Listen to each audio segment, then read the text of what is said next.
Bismillah Rahman Rahim. I welcome you all to ISPR. I'll be giving you a opening statement and a brief presentation on the ongoing situation. I am joined here with my colleagues from Pakistan Air Force, AVM Aurangzeb, and Admiral Rab Nawaz from Pakistan Navy. And after I am done with my part, then AVM Aurangzeb will give you briefly the air picture, and then we will take your question and answers. I'll give you first a rundown of briefly our understanding of the Pahalgam incident. If you see that the location of the site, that the Pahalgam, it is from the tip of the Badori Bulge. The crore distance is 108 kilometers and the ground distance is more than 200 kilometers. This is in context to the allegation that it was the terrorists, the people who were the perpetrators, they came across from the Pakistani side. So I just want to tell you that how deep inside the illegally occupied in Jammu and Kashmir this location of the site. If you see the map, the area, it is quite a hilly terrain. If you can show the terrain and open this slide. So if you see this, it's quite a hilly terrain. And the place where it happened, it's about 5.3 kilometers from the roadhead, another 1 to 2 kilometers from the police station. And this is either jeepable or on horseback that the people reach over there. So if you go to the next slide, you will see the first investigation report. It says that the incident culminated at about 14:20 hours, and the FIR has been filed at 14:30 hours. So after the incident finished, within 10 minutes, the police was there. It went there, it investigated, it went back, and then it filed the first investigation report. And the distance of travel is, one side is around about 30 minutes. So I don't think that it's humanly possible to do that. And if you see the contents of the FIR, the relevant part, we have highlighted it for you, it says that the people, the handlers were across the border. So they, within this 10 minutes, they concluded and they found out in the investigation that whoever did it, from where he was being handled, it says there were indiscriminate firing, and so that is what it's trying to say. So this is all. Once we say that we have not seen any shred of evidence that how this evidence has been produced. So in this evidence there are so many holes and leaks that that raises a lot of red flags and questions. That how within 10 minutes they were able to find that. You will see that within at 3 o'clock, around about 3 o'clock, 3:05, the social media handles in India started saying that it was the Pakistan attacked Pahalgam. So they were absolutely sure that what happened. Where is that evidence? We are till now today saying that, okay, you knew at 3 o'clock that Pakistan attacked Pahalgam. Where is it? From where it's coming? Their TV channels started saying it. Please run this clip of the TV channel. There are reports coming in of 4 tourists who have been targeted. They've been attacked by the terrorists in Pahalgam. Well, telltale signs of Pakistan's involvement is now emerging behind the Pahalgam terror attack. So this confirmation is clear now that there were Pakistani terrorists. Pakistan is not willing to digest that so much improvement has taken place in Jammu and Kashmir. So the point is to be noted is that at 3:30, it was Pakistan everywhere. Why it's important to say it again and again and even today is that this is the basis, the very flimsy basis, the very concocted basis on which today we are seeing the military situation that is going on right now. On the basis of which the innocent children, women, elderly and civilians are being killed. This is that basis. Now, if you go ahead, what is the people of the valley in Kashmir, what is the people all across India saying about it? What was they saying and what are they still saying of that incident, of those accusations, on the basis of which we are sitting over here, and from the night of the 6th, 7th May, you are seeing this blatant aggression that has taken place from India. What is the reality of that? Please run the first clip. 10 lakh से ज्यादा यहाँ पर army है। अगर यहाँ पर post कोई share करेगा ना, उसको रात में ही उठा ले, रात में ही उठा लेंगे। अगर कोई पोस्ट गलत करेगा कोई शेयर, अगर यहाँ पर इतना फौज है, वो क्या करे, वो जख मारे। वहाँ पर 200 बंदे थे, तब वहाँ पर क्यों नहीं आर्मी थी, क्यों नहीं थी, वो कहाँ गई? पहलगाम की जिम्मेदारी किसकी है? जिम्मेदारी तो सरकार ने लेनी चाहिए। पहलगाम की जिम्मेदारी, 27 लोगों की जान गई, वहाँ पे सिक्योरिटी क्यों नहीं थी, क्यों निकाली गई? तो तुम्हारा इंटेलिजेंस क्या कर रहा था? वो फेल्योर नहीं है, इस सरकार का फेल्योर नहीं है। ये प्लान करके मत करो। सरकार तो गई हुई है, मतलब इतना बड़ा Son of a victim. हमला हुआ, उन्हें कुछ पता ही नहीं है। इधर पूरी नीचे पूरे आर्मी का बेस है, उन्हें पता ही नहीं है। चक्के नाकों पर आप हर जगह आपको मिलिट्री दिखेगी, पुलिस दिखेगी, सीआरपीएफ दिखेगी। किस लिए? बॉर्डर पे हैं तो कहां से आए? जहां तक पहुंचे हैं तो वापस कहां गए? इस तरीके से किया गया रिटेलिएशन नहीं हो सकता है। अगर 7 लाख से 12 लाख के आसपास यहाँ सिक्योरिटी फोर्सेज है, उसके बावजूद इनको ये पता नहीं इंटेलिजेंस फेलियर। 3 टायर सिक्योरिटी रहते हुए भी एक ऐसा लैब्स हुआ और ये सिक्योरिटी लैब्स है।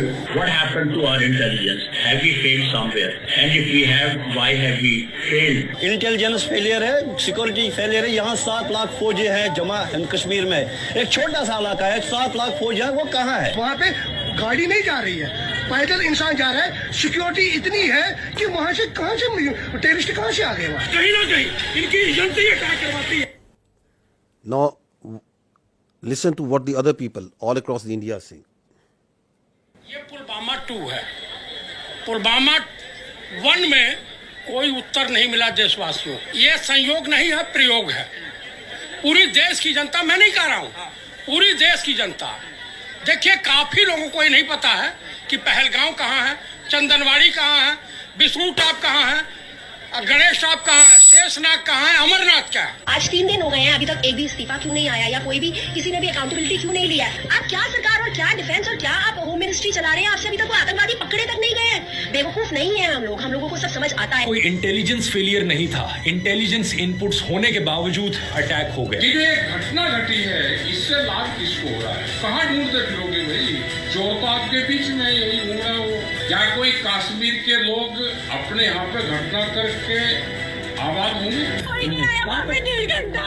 The wife of the naval officer killed in this attack.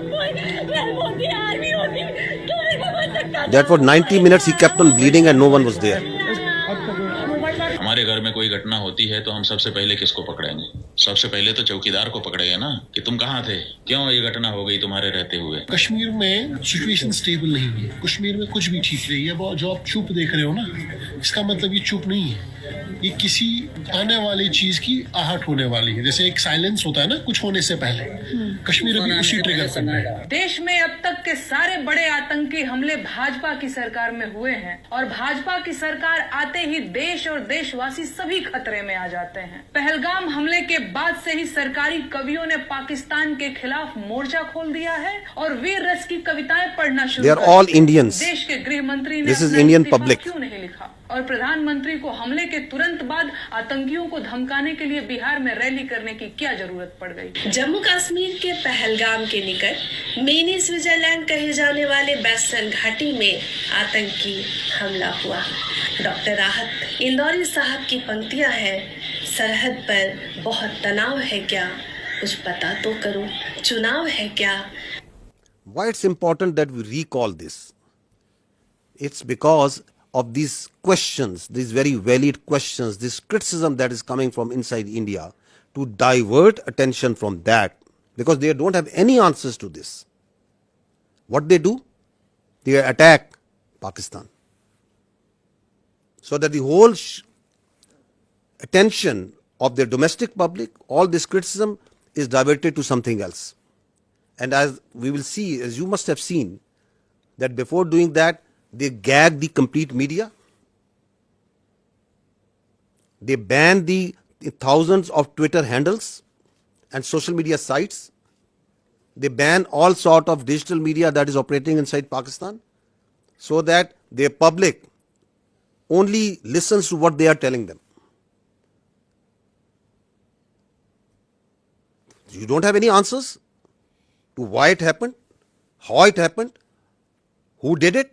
You don't have any evidence. So what you do, you open up the military front. Is it the first time that India is doing this? That creating or using a terror incident for political purpose, for domestic political objectives? No, there is a history to it. Let's recall this incident that happened in 2000, quarter of a century ago, in Chhattis Singhpura. Listen to the general officer commanding there at that time. Listen to a general of the Indian Army telling you the truth of that incident. And we was guilty there, Captain Turk. They were misused. ਰਾਤ ਨੂੰ ਆਉਂਦੇ ਸੀ ਪੂਰੀ plan ਬਣਾਈ ਇਹਨਾਂ ਨੇ uniform ਚ ਆਉਣਾ ਰਫੜਾ ਟੰਗ ਦੇਣੀਆਂ ਦਰਖਤਾਂ ਨਾਲ ਬੱਚਿਆਂ ਨਾਲ ਖੇਲਣ ਖੋਲਣ ਲੱਗ ਪਏ CID ਪੂਰੀ ਕੱਢ ਲਈ ਸੀ ਪਿੰਡ ਇਸ ਪਿੰਡ ਸੀ ਵੀ ਕਿਸ ਵੇਲੇ ਸੌਂਦੇ ਕਿਸ ਵੇਲੇ ਆ ਕਰਦੇ ਕਿੰਨੇ ਬੰਦੇ ਹੈ ਕੌਣ ਚੌਧ ਮੇਲਸ ਕਿੰਨੇ ਨੇ ਹਥਿਆਰ ਕਿੰਨੇ ਨੇ ਸਭ ਕੁਝ ਕੱਢ ਲਿਆ ਐਂਡ ਦੈਨ ਦੇਰ ਵਨ ਨਾਈਟ ਦੇ ਕੇਮ ਆਉਂਦੇ ਸੀ ਪਹਿਲਾਂ ਵੀ चेकिंग के लिए निकलाओ बाहर आओ सारे आओ मेल सारे बाहर आ जाओ वो लाइन अप कर लेते सी पहले उदा ही करते रहे फ्रेंडली लाइन अप उन्होंने कॉन्फिडेंस देता फिर फैसला किया अद्धी एक दिन आ गए 10 बजे रात को निकलो बाहर गुरुद्वारे को लाइन अप करे ताकि भज जान पिंड छड़ के कोई आर्मी वालों कोई एक्शन या कोई we gave the full report. We said army was involved. Clinton kicked up a row. Due to me, a lot of lives have been lost.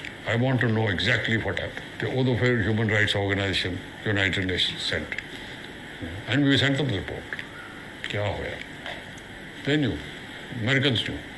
तो the पीछे कोई उस killing के पीछे political reasons भी सीगे? No. Only this.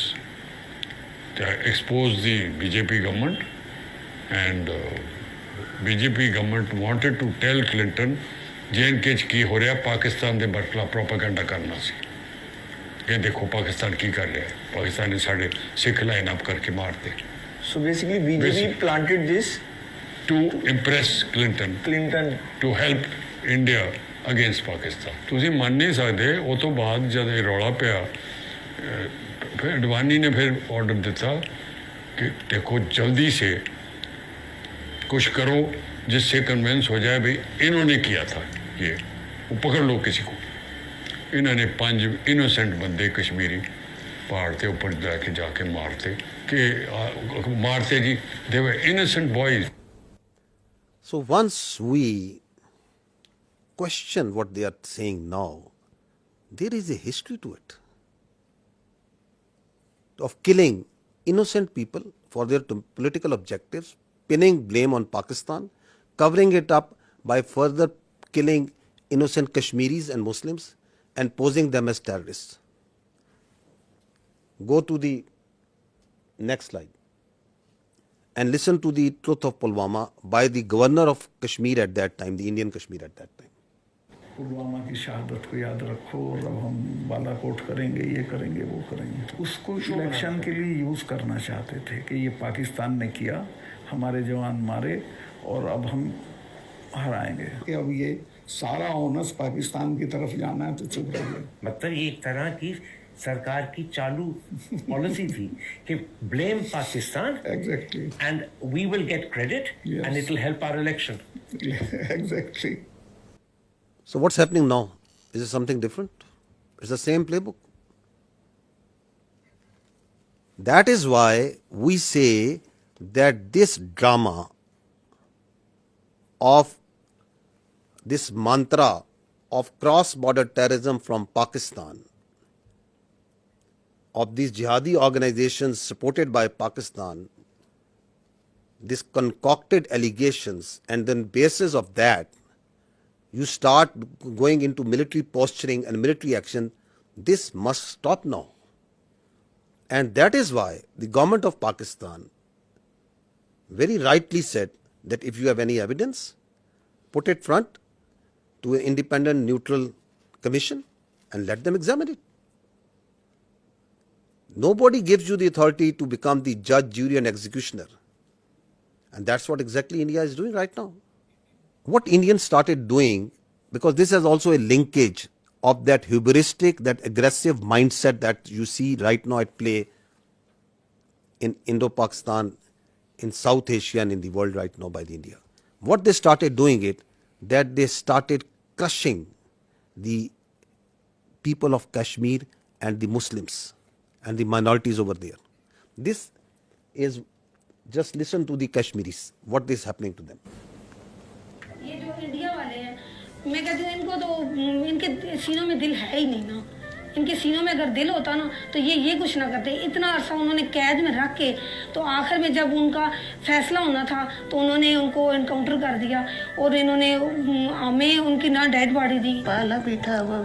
What we are telling you over here, that this is what they do.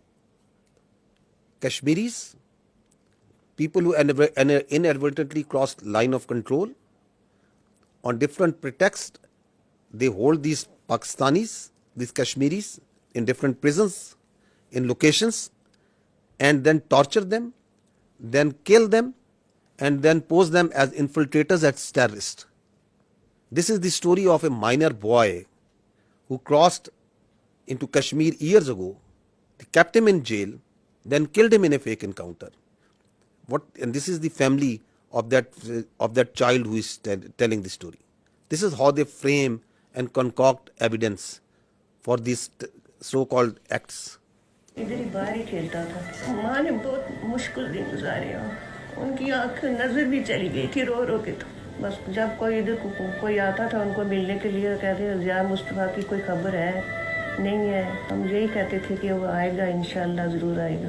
कहती थी कि मैं देख के मर जाऊं तो फिर कोई अफसोस नहीं है। मेरी वालिदा मोहतरमा उसके इंतज़ार में वो वफात पा गई और इसी तरह से हमारे बड़े भाई, दो बड़े भाई फौत हुए उसके इंतज़ार में। हमारा वो प्यारा बच्चा वो इस तरह से मार दिया, जेल से बाहर निकाल के ऐसे फर्जी नाम दे के कि उसको पता नहीं कौन सी जंगलात का पता था, उसको क्या पता था जालिमो तुम्हारे वो जेल में है, जेल से कैसे कोई बंदा रब्ता कर सकता है।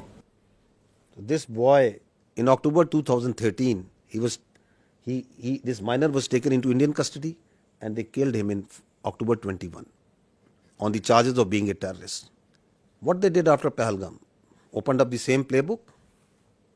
So this is on 24th of April, 2 days after Pahalgam, we saw that the Indian media reported a fake encounter that two terrorists from the Pakistani side, they were infiltrating and they were killed. Look at their bodies, these so-called terrorists. They are two citizens more than 50 years old from a divided village, two Pakistani citizens from the Pakistani side of Kashmir. Clean shoes, shining moccasins, pistol and a planted gun and a planted pistol. And these are the terrorists that are going across in an area which is a border which is infested with military forces all over. And once the media went to their village and to ask the truth, listen to what the villagers tell about it.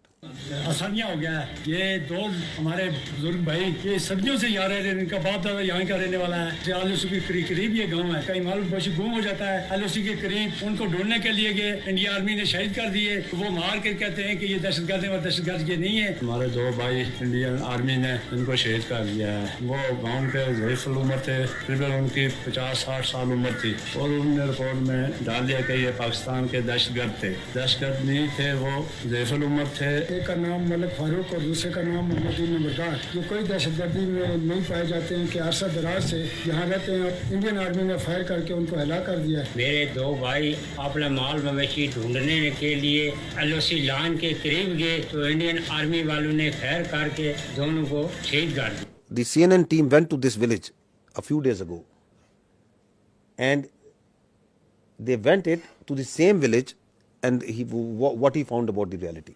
Elderly children and women are incredibly scared. He says, we want to take our livestock out to pasture, but the Indians are right there in front of us, and we're very concerned. Their fears may be well-founded. This 17-year-old says Indian troops killed his father, Malik Farouk.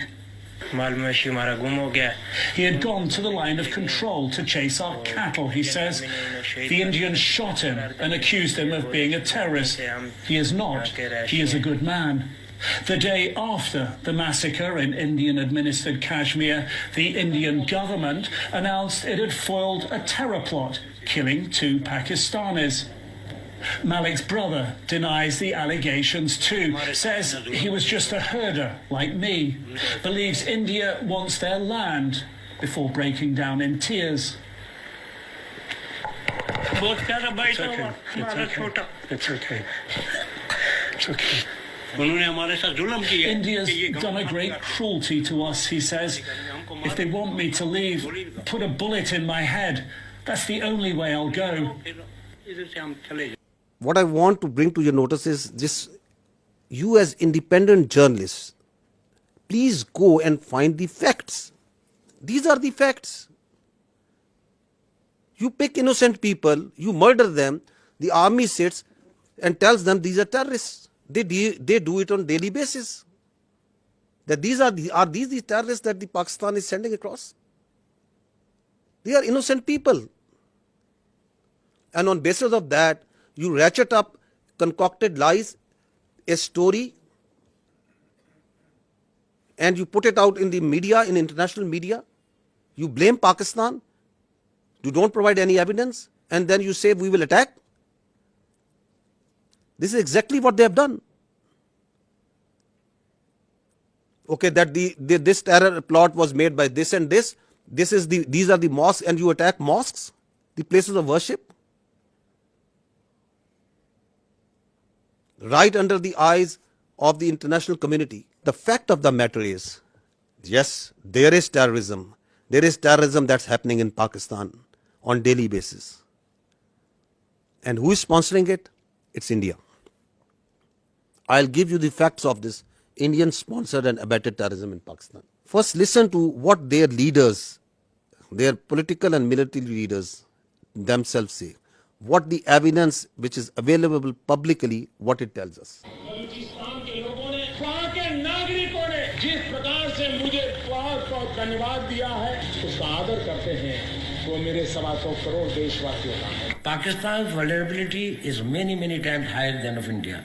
Once they know that India has shifted its gear from the defensive mode to defensive offense, they will find that it is unaffordable for them. You can do one Mumbai, you may lose Balochistan. प्रधानमंत्री जी का लाल किले से बयान अपने आप में पहला है और मुझे बड़ी खुशी हुई इस बयान को सुनकर. इस फोन में बुक्ति, मरी, मंगल, कौन से सरदार का नंबर चाहिए मुझे बोलो, मैं दूंगा बलोचिस्तान में. अगर हम पाकिस्तान के अंदर उनकी जो इंसरेक्शनिस्ट मूवमेंट्स हैं उनके अंदर थोड़ा बढ़ावा देते हैं, तेल फेंकते हैं, हमें वो करना चाहिए.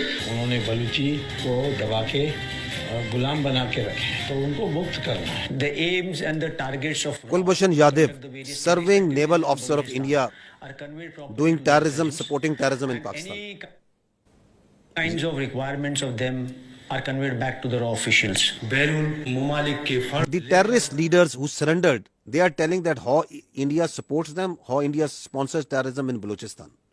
अपनी ऐश वशरत की जिंदगी गुजार रहे थे, आम मासूम बलोचों को मरवा रहे हैं. इस तमाम साजिशों में खासकर इंडिया का हाथ है. मेरा मुलाकात हमसाया मुल्क के इंटेलिजेंस वालों से हुआ. हम आपको सपोर्ट करेंगे रियासत पाकिस्तान को गैर मुस्तकिम होने के लिए. कुछ महसूस करते बलोच को सिर्फ प्रेशर ग्रुप के तौर पर इस्तेमाल करना चाहते हैं, या मैं समझता हूँ कि इसका नुकसान सिर्फ बलोच कौम का हो रहा है.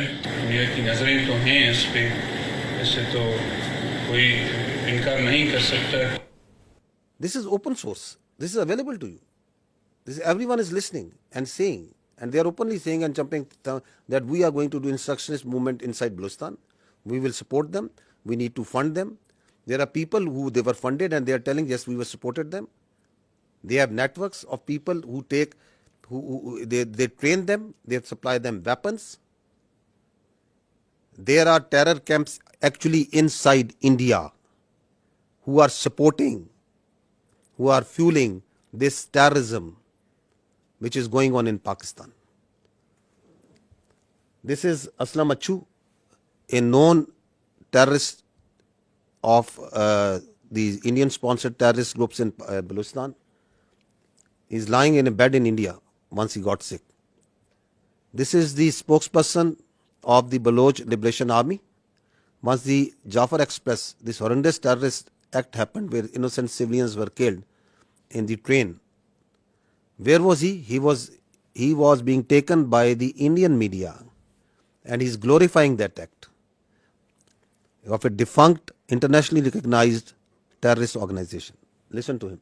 देखिए जैसे कि बहुत बड़े पैमाने का एक ऑपरेशन है, सैकड़ों यरगमाली है, फिर उसमें फौजी भी है, बलोच लिबरेशन आर्मी की मजीद ब्रिगेड इसको लीड कर रही है, उसके जो खसूसी दस्ते हैं, स्पेशल जो यूनिट्स है, एसक्यूओस है, फतेह स्क्वाड, जो महारत रखते हैं इन चीज़ों में, जंगी महारत उनके पास बहुत है, फिर इंटेलिजेंस विंग भी उनकी उनको मालूमात वगैरह बर वक्त दे रही है.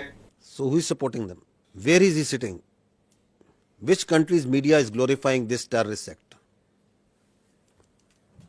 Now look at this way of this video that once the Jafar Express happened, this is a video that was shot exactly at the time when the train was blown up by the terrorists. Where was this video given? From where it was aired first time on the electronic media? India. Attack took place at around 1 p.m. when the train passed through the Bolan Pass. Big news coming in from Pakistan. So that video tells you that the Baloch terrorist groups made a video, and who is the one who is airing it? The Indian media. Who is supporting that and celebrating and glorifying that terrorist act? Indian media. This is the evidence that we put in January of 24, the Foreign Office of Pakistan. We have credible evidence of the links between Indian agents and the assassination of two Pakistani nationals on Pakistani soil. These are killings for hire cases. Indian agents use technology and safe havens on foreign soil to commit assassinations in Pakistan. An Indian agent, Yogesh Kumar, orchestrated the assassination. We have documentary, financial and forensic evidence of the involvement of the two Indian agents who masterminded these assassinations. Are they only involved in Pakistan? No, they are involved elsewhere also. They are involved in Canada also. They are involved elsewhere in the other countries also. You must have heard it again and again. But just to understand that why they are doing this, what they are doing right now, is because they don't want the world to ask these questions. You yourself support terrorism. You yourself mastermind terrorism. You yourself execute transnational killings. And at the same time, without any evidence, you concoct stories, and then on the pretext of those false presumptions, you carry out military aggression against innocent citizens.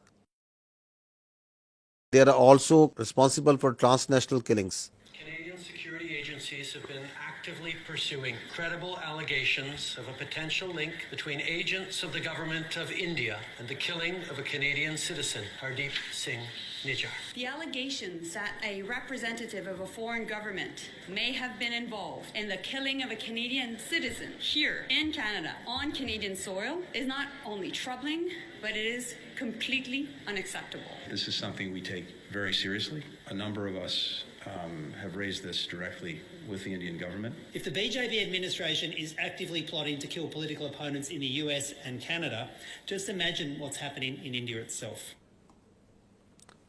I think very important point that is said by the Australian leadership over there. Just imagine what they are doing inside in India.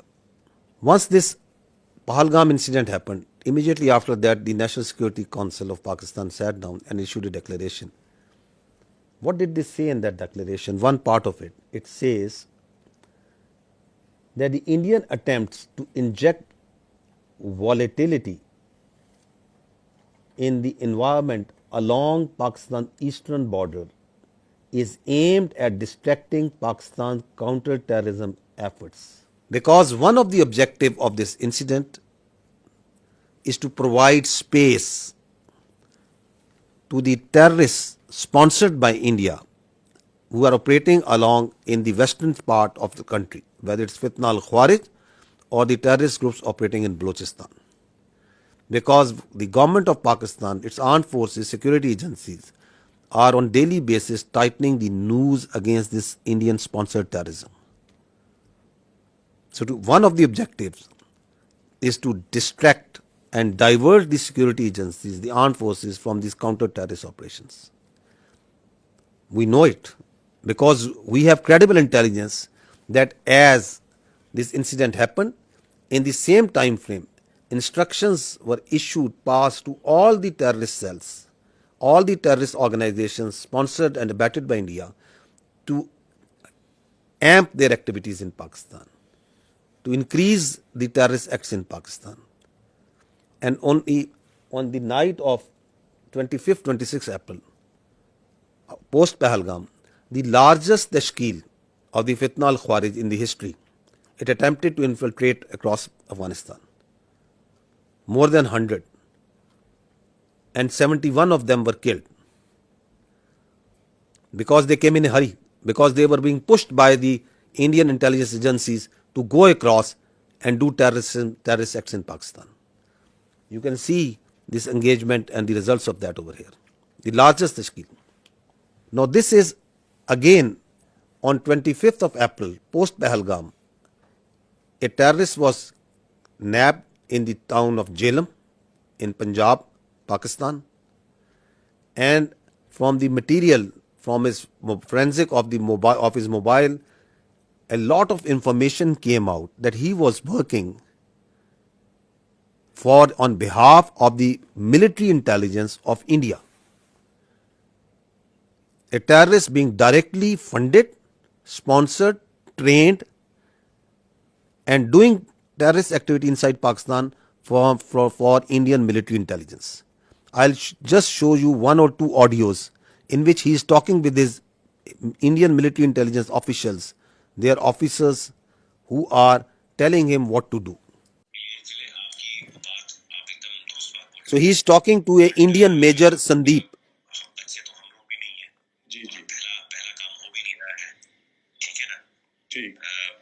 Balochistan से लेके लाहौर तक मेरा जो net है बैठा हुआ है ना, तो मैं अगर पैसा आपको भेज रहा हूँ, इसलिए नहीं भेज रहा हूँ कि मेरा बंदा कॉम्प्रोमाइज हो जाए। आप कभी डायरेक्ट अपने अकाउंट में पैसा नहीं लेंगे। पहली चीज ये आपके लिए भी क्या कहते हैं, मैं एक डायरेक्शन डेटिंग लेंगे।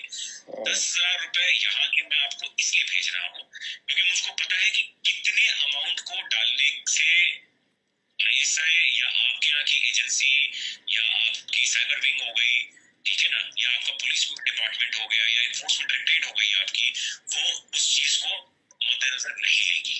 समझ गया, ठीक है ना। जब आप बड़ा ऑपरेशन करेंगे, और मैं लाखों की बात कर रहा हूँ, जब आपको 3-4 लाख रुपए भेजे जाएंगे यहाँ से, तो आप लड़कों में क्या होता है, एक ऑपरेशन करने के बाद वो पागल हो जाते हैं। मैं आप इस तरफ की बात कर रहा हूँ। उनको लगता है जी सामने वाला बंदा पैसा देने के मूड में नहीं है। जी नहीं, सामने वाला बंदा पैसा देगा, बट आपको वो टुकड़े टुकड़े में करके देगा। मेरे लिए बहुत आसान है, मैं भी कमीशन देता हूँ किसी बंदे को देने के लिए, जो वहां पे बैठा हुआ है, जो अपनी रिस्क पे ले आपको भेज रहा है पैसा, उसको भी तो मैं दूंगा ना भाई। मेरा क्राइम तो है नहीं वो, या घर वाला तो मेरा है नहीं, वो भी मेरा दोस्त ही है। मेरा ताना तो मैं दूंगा ही दूंगा ना भाई, उसकी भी तो लेबर लग रही है। फिर मेरे को सेफ रखना है तो मेरे लिए आसानी है कि मैं एक बारी में दे दूं, मेरा काम, मेरे पैसे बच जाएंगे।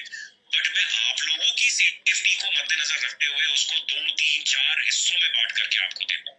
अकाउंट में नहीं, अलग अलग अकाउंट के अंदर। हम फ्यूचर में भी जब आप ऑपरेशन देंगे तो मैं आपको पैसे दूंगा। तो इस तरीके से जब चलेंगे आप पेशेंटली, तो हम लंबा चलेंगे। देखिए मैं 1-2 दिन के लिए नहीं हूँ यहाँ पे, मैं आने वाले काफी सालों के लिए यहाँ पे हूँ। ये ऑपरेशन के साथ आपका मेरा साथ और काम खत्म हो जाएगा। आप ऐसा करें कि आप भी बोले कि हाँ अभी किसी बंदे। So what is he telling them? He's telling them, I am running, that we, the military intelligence of India, are running a terror network, not here, we are running it from Lahore to Balochistan, all over Pakistan.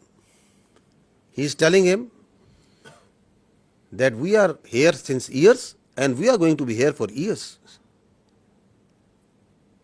That's not that I am doing it for one off. You are just one of my many that I am recruiting and I am going to pay. And what's he telling him? He is telling him the intricacies of terror financing. He is a serving major of Indian Army. So who is doing terrorism in Pakistan? This is just one Indian cell. And he is telling them that I can give you millions, I can give you lakhs. Just imagine how much they must be paying to Fitna al-Khawarij, how much they must be paying to the terrorist groups whom they are running in Balochistan. Not millions, billions. This is the reality. We are asking that just give some iota, some fraction of such sort of evidence for what you are telling that this Pahalgam, someone in that Pakistani state was involved in it. You don't have any evidence. The same way, you have no evidence that Pakistan is attacking for last 48 hours at multiple locations inside India. You just concoct stories. I think this time has come to ask the real questions, the better questions, that the Indian government needs to stop living in cinema and theatrics, and they need to come out of fiction. They need to stop creating fiction. This is reality. This is happening. There are there are cells that these people are putting bombs, planting bombs, killing innocent. ਕੋਈ ਝੋਲਾ ਜਾਂ ਉਸ ਤਰੀਕੇ ਦਾ ਲੈ ਲਿਓ ਜਿਵੇਂ ਕੋਈ ਕਿਸੇ ਨੂੰ ਡਾਊਟ ਨਾ ਹੋਵੇ ਤੇ ਪਹਿਲਾਂ ਮੈਨੂੰ ਇਹ ਦੱਸੋ ਤੁਹਾਡੀ ਨਜ਼ਰ ਦੇ ਵਿੱਚ ਕਿੱਥੇ ਰੱਖ ਸਕਦੇ ਹੋ ਜਿੱਥੇ 4 5 10 ਲੋਕ ਇਕੱਠੇ ਹੋ ਜਾਣ ਕਿੱਥੇ ਰੱਖ ਸਕਦੇ ਹੋ ਕਿਹੜੀ ਮਾਰਕੀਟ ਬਣ ਸਕਦੀ ਹੈ ਥੋੜਾ ਆਈਡੀਆ ਦੇ ਦਿਓ ਮੈਨੂੰ ਮਾਰਕੀਟ ਤਾਂ ਕੋਈ ਵੀ ਹੋ ਸਕਦੀ ਹੈ ਨਾ ਉਸੇ ਕੱਪੜਿਆਂ ਦੀ ਹੈ ਜੁੱਤੀਆਂ ਲਈ ਹੈ ਕੋਈ ਵੀ ਹੈ ਮੋਬਾਈਲ ਹਾਂ ਜਿੱਥੇ ਮੀਨਿੰਗ ਖਬਰ ਚੰਗੀ ਬਣ ਜੇ ਚੰਗੀ ਪੜੀ ਉਸੇ ਵੇਲੇ ਖਬਰ ਆਏ ਕਿ ਇੱਥੇ ਕੁਝ ਹੋਇਆ ਮੀਡੀਆ ਦੇ ਵਿੱਚ ਨਾ ਬਿਲਕੁਲ ਬੁਰੇ ਤਰੀਕੇ ਨਾਲ ਫੈਲ ਜਾਏ सही है सही ਤੇ ਆਸਾਨ ਹੈ ਨਾ ਪਹਿਲਾਂ ਨਾਲੋਂ ਤੇ ਆਸਾਨ हाँ ये काम ਤੇ आसान है So what is he saying? That plant this bomb in a market, target civilians at a place where it makes news. So they want to kill civilians, innocent people. They want to splash news that Pakistan is not safe. We have dozens of such evidence available with us. These horrific stories of how India is sponsoring terrorism inside Pakistan. And what's the net result is? Since January 2024, there have been 3,700 terrorist incidents in Pakistan. Pakistanis have suffered 3,896 casualties. There are 1,314 people who have lost lives, who are shaheed. There are more than 2,500 who have lost their limbs, who are injured, maimed for life. So is the blood of the Pakistanis cheaper? And is this justifiable? Is this all kosher? This is not terrorism? What is this? All being sponsored, abetted, done, controlled, planned by India.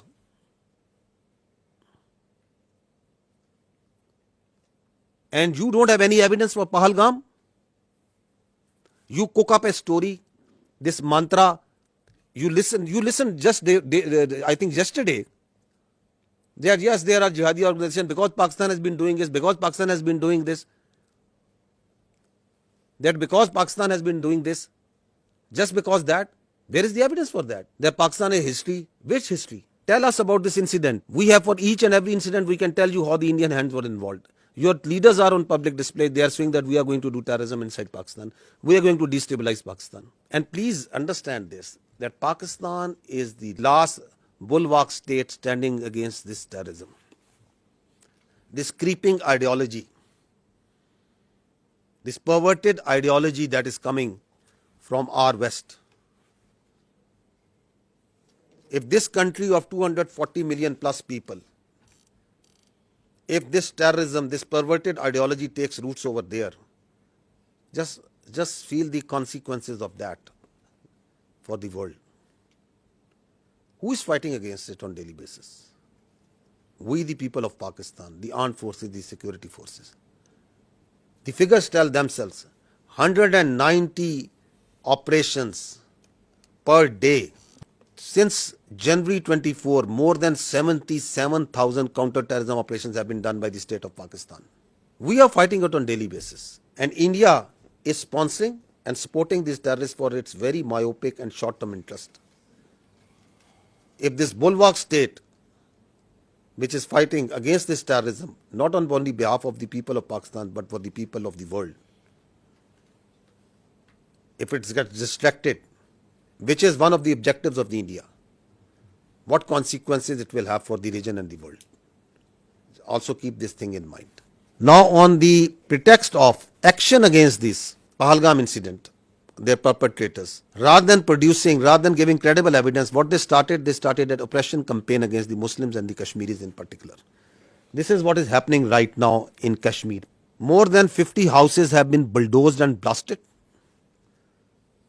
More than 2,500 innocent Kashmiris have been taken into custody, God knows where.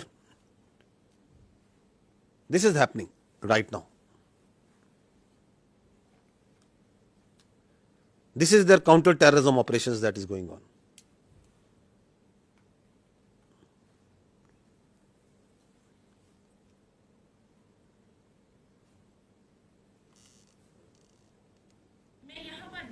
Security forces जब आए उन्होंने हमें सबको निकाला बाहर। तो एक बंदा यहाँ से चढ़ा, हमारे यहाँ पे जो ये थे मतलब घर का वो स्टोर होता था, वो वहीं पे चढ़ा, उसने कुछ रखा वहां पे, बंद रखा, कुछ वो जो ब्लास्ट उन्होंने किया वो रखा उसने, मैंने खुद देखा। एक को मैंने फौजी वर्दी पहनकर उसको मैंने देखा था यहाँ पे जाते हुए, तो फिर सब कुछ यहाँ पे बर्बाद हो गया। They are beating innocent people on streets. जाए ताकि हम घर सेफली पहुंचे जाए। हम अभी Harassing स्टूडेंट्स हैं girls. जो चंडीगढ़ में है, हमारे साथ बहुत ज्यादा टॉर्चर किया जा रहा है, हमें बहुत ज्यादा डराया जा रहा है, बहुत ज्यादा हम डरे हुए हैं। यहाँ पे बहुत ज्यादा ये अभी किया जा रहा है कि तुम लोगों ने किया, वो किया, ये किया, जबकि हमारा तो इसमें कोई इन्वॉल्वमेंट है ही नहीं। हमें इस चीज के लिए बहुत ज्यादा टारगेट किया जा रहा है। ये कश्मीर के लोगों की तरह बिल्कुल भी हेल्पफुल नहीं है, हमारी कोई भी मदद नहीं की जा रही है। It's a humble request, please हमारी हेल्प की जाए। Please zoom out. See the bigger picture. The Indians want you to zoom in and just ask you and on that this is happening, this is happening. This is what's actually happening behind all this dirt that they are doing right now. This is continuing on daily basis. This oppression, what's happening on the streets of India to the Muslims and the minorities.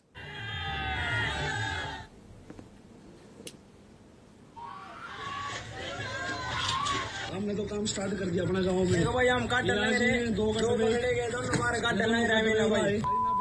We will chop whatever Muslim we find.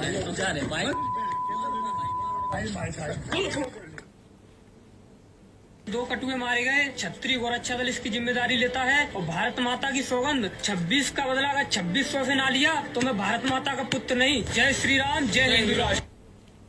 Dogs and Muslims not allowed.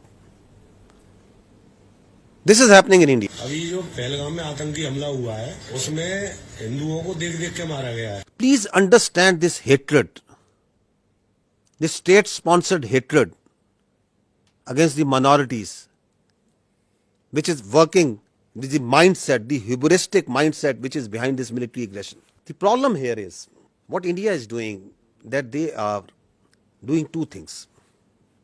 They are externalizing their internal problems and they are internalizing their external problems. So, oppression of the minorities, extremism and terrorism is an internal problem of India. Rather than addressing that, rather than addressing this oppression, this extremism, this rising Hindutva within India, rather than addressing it, they are, this internal problem, they are externalizing it by putting blames on Pakistan and other countries, that this terrorism and this extremism is being exported from here. It is not. It is their internal extremism and oppression, day in, day out, 24 hours, that the minorities, that the Muslims, that the Kashmiris, that the Sikhs and others are facing there. You need to address it at home. Please don't externalize it. And Kashmir, ladies and gentlemen, is an external problem. It is an internationally recognized disputed territory between two countries with the decision to be made by the people of Kashmir. But you are internalizing it by putting more than 700,000 troops over there, by doing oppression over there, by changing its demography, by changing its status. So this is the main issue that is at hand. You try to put their mouths shut. Listen to this boy. That on 24th April, what he said and then what happened to this journalist. He's a journalist in Kashmir. What happened to him on 25th April? अगर यहाँ पर 7 लाख से लेकर 12 लाख के security forces हैं, वो क्या कर रहे थे? पहलगाम तक जाते जाते मुझे 10 चेक पॉइंट्स पे रोका जाता है, मच्छी साथ नहीं ले सकता मैं. ये बंदे आए कहाँ से? Don't ask Kashmiris on this. Ask the security agencies. कितनी कंपनीज है यहाँ? RR है, SSB है, CRPF है, आर्मी है, BSF है. वो क्या जग मार रहे थे? गवर्नमेंट क्या कर रही थी? मैं उससे सवाल कर रहा हूँ आप सब लोगों के माध्यम से कि क्या कर रहा था गवर्नमेंट? होम मिनिस्टर साहब यहाँ आए. होम मिनिस्टर साहब मैं आपसे सवाल कर रहा हूँ, ये क्यों हुआ?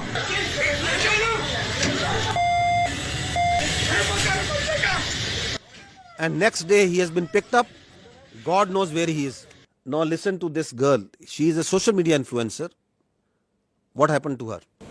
अपहरण कांड 1999, कारगिल युद्ध 1999, संसद पर आतंकी हमला 2001. She is just saying that why all these terror incidents happen in the time when the BJP government is in power. और 2017 गोधरा कांड 2002, पठानकोट आतंकी हमला 2016, उरी आतंकी हमला 2016, पुलवामा आतंकी हमला 2019, पहलगाम आतंकी हमला 2025. पहलगाम हमले के जवाब में अब तक सरकार ने किया क्या है? मेरे ऊपर FIR. लोकतंत्र में आलोचना तो होगी, सवाल भी पूछे जाएंगे.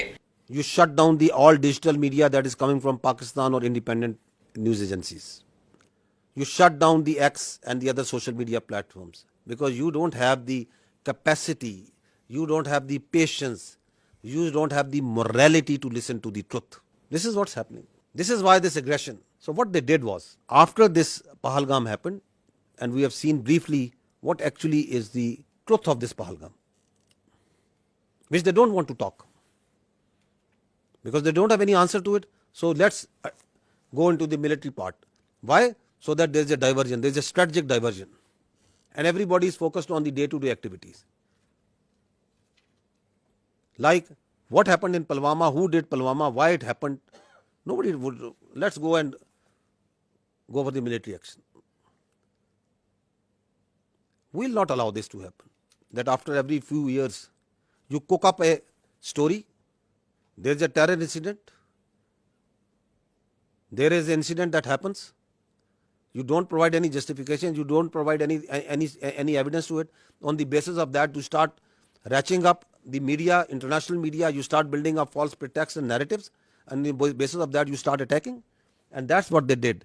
On 6th and 7th May, they strikes Pakistan on multiple locations. In these strikes, drone that came inside, the total casualties, there have been 33 shaheed, out of which there are 7 all civilians, 7 female and 5 children. There have been 62 injured, all civilians, out of which again there are 10 females and 2 children.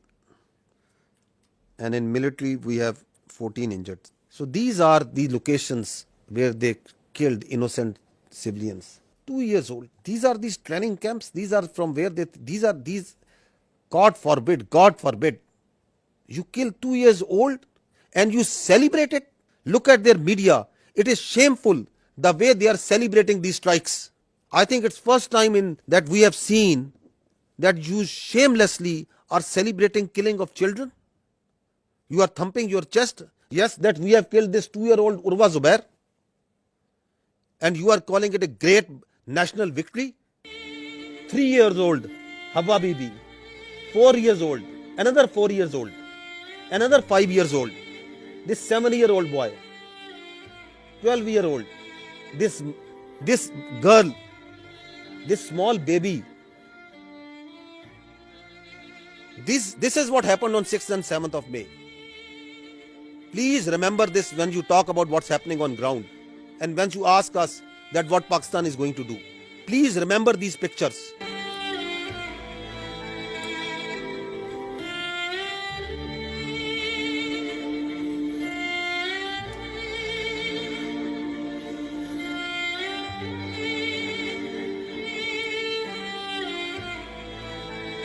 I ask you again, I request you to remember these pictures. They are in the conscience of the people of Pakistan and the state of Pakistan. India has killed innocent children on false pretexts,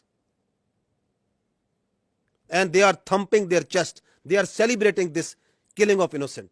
This is what they did to the mosques, to the places of worship. See the desecration of our Holy Quran. This is Murid Ke.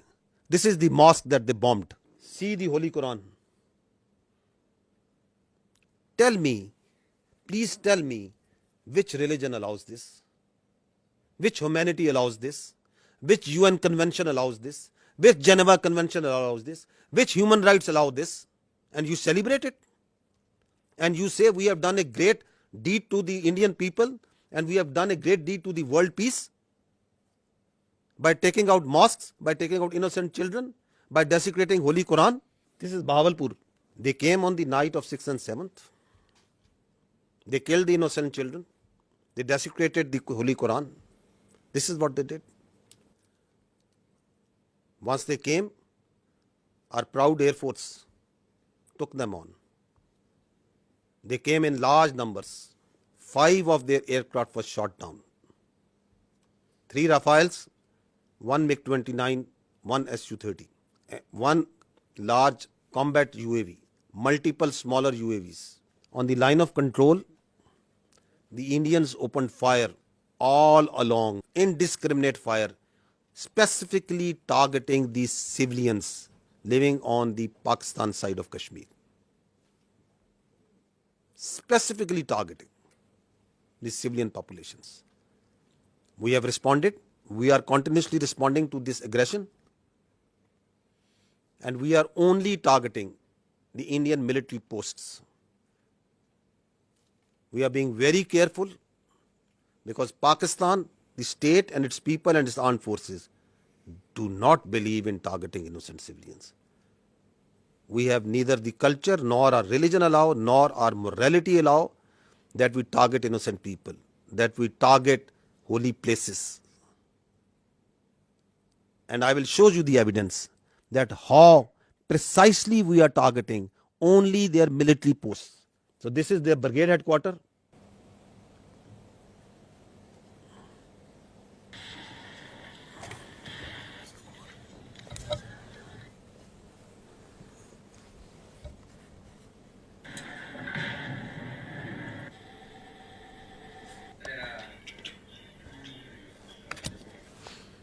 This is their post. So we are targeting exactly from where the fire is coming on Pakistan. Only the military targeting. We are just showing you some parts of it. This is Hajipir sector, ring contour post, Bhagsar mortar position. This is Danna top. This is the LP post. In continuation of what I said earlier, that one of the purpose of this Pahalgam and the continued action that is going on is to distract the counter-terrorism operations of Pakistan. Just received a message that Indian-sponsored terrorist entity Fitna al-Khawarij undertook a ID and attack on our forces in South Waziristan district, and we have suffered 9 shahadats. Attack through conventional forces, do terrorism through conventional forces against the innocent children and civilians, make a pull on the conventional on the armed forces of Pakistan to move towards the eastern border, create voids so that their sponsored proxies like Fitna al-Khawarij and the terrorist organization operating in Balochistan, they can increase the tempo of the operations. The design is for there to see. This is also important to understand that once they attacked with their air on 6th and 7th May, so there were 57 flights which are operating inside Pakistan at that time, including international flights from Gulf countries, brotherly Gulf countries, from Qatar, from UAE, from Saudi Arabia, from China, Korean, Thai, and many other countries, also all domestic flights. And you put in danger thousands of civilians' lives once you started attacking them, once you started attacking the Pakistani airspace. And they also, in the process, took on shelling of the Neelam Jhelum hydropower project, the Nusari Dam. This also happened on the night. The question is, what sort of mindset is this? You are putting lives of the innocent civilian passengers in aircraft from different nationalities in danger. You are attacking hydropower projects, water, dams, the storage sites. And you don't want that anybody should talk about it, that nobody should question you about it. And then you create the smoke screens of Pakistan attacking multiple places over there. I told yesterday also, I tell again, when we will attack, when we will give them a response, we don't need Indian TV channels to report it. The voice will be heard everywhere. We don't need this controlled, state-controlled media of Modi government to tell where and how we have attacked. These are the articles of the Geneva Conventions. And what they say, I'll just read one of them. Works and installations containing dangerous forces, namely dams, dikes and nuclear electrical generating stations, shall not be made the object of attack, even where these objects are military objectives, if such attack may cause the release of dangerous forces and consequent severe losses amongst the civilian population. These are the world norms. These are the protocols, the agreed protocols as per which the humans have decided to live their lives, the way we would like to live in a civilized world. Repeatedly you are saying that violation of one by one and one and one and one. It's happening. And then we saw today, yesterday and then today also, they are sending Israeli made Harpy and Harop drones inside Pakistan. Swarm drone attacks. You must have observed it. They are sending it. We have so far taken out 77 drones, neutralized them through hard kill and soft kill. At multiple locations they have come. Whenever these drones come, they are detected. They believe, like if they thought that they are very high tech aircraft and they will be able to go scot-free. They, I think, thought that these very sophisticated low cross-section drones, they can come and create havoc over there. We have taken we are taking each one of them out. Not one of them has been able to go back to India, and not one of them will be able to go back. So we watched each one of them. We detect each one of them. So don't think that anything that is coming from the east, we are not seeing. We are vigilant, and we will not let anyone put a cross on our territorial integrity and sovereignty. Not at all. We will defend our honor, our integrity, our sovereignty at all cost, and we are doing it.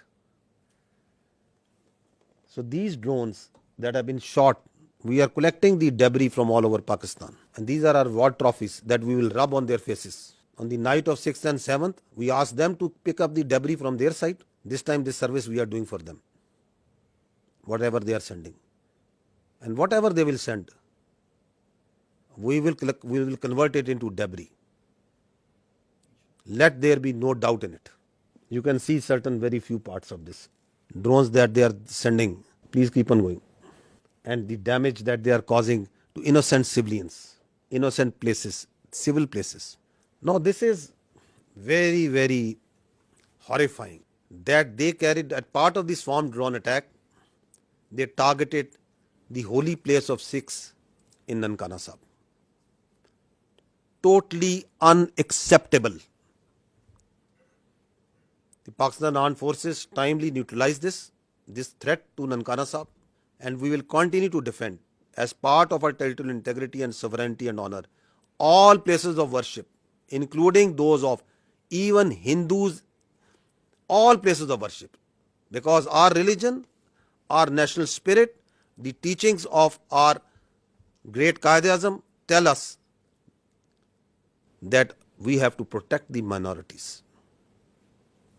We have to protect their religion and their freedom of expression. A very dangerous escalation, another dangerous escalation that happened on the night of 7th and 8th is that from the Adampur, 4 projectiles were fired, which we now believe to be long-range missiles.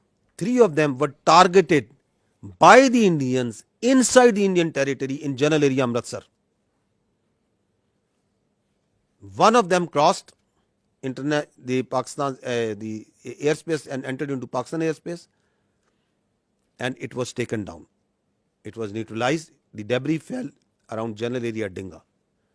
I will show you the electronic signature of the projectile that entered Pakistan. I would request AVM Aurangzeb to kindly explain this. Ladies and gentlemen, these are high-speed projectiles that went higher in the upper atmosphere and then came back. So our radar is picking up, PF has the capability to pick high-speed projectiles. So our radar picked up this well in time. All 3, the ones that went up in the north at the radial of 310 in the north and then came back, landed in the Indian territory, and one of them came in at our site, which was neutralized in midair. So keeping the tactical details apart, but this is totally ridiculous kind of concept of operation where you are jeopardizing your own safety of your own people and escalating this thing to such a point which might be point of no return. So this is near Dinga because there is a methodology, there is a way where and how to engage it, and there it was shot down and taken down. This is a part of the debris of that projectile, that long-range missile that came.